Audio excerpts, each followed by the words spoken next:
Siya naman si Tita Gwen, si Tita Charisse, tsaka si Bella. Siya yung may birthday today.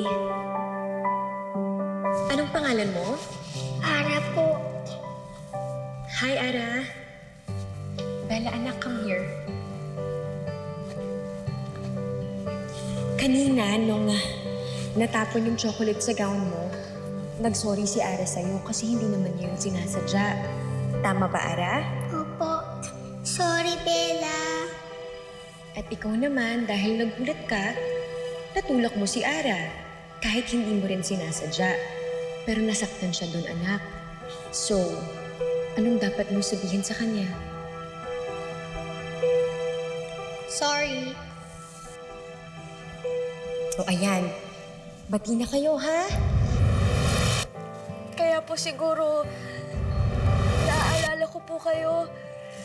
Dahil po sa kabutihan na ginawa niyo po sa akin, kaya po siguro pilit po kayong bumabalik sa isip ko.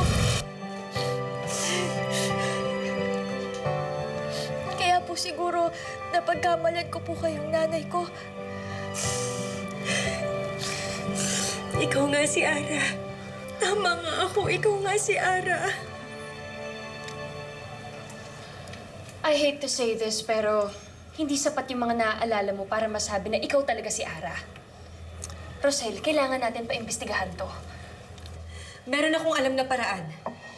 Alam ko kung paano maaalala ni Ara ang lahat.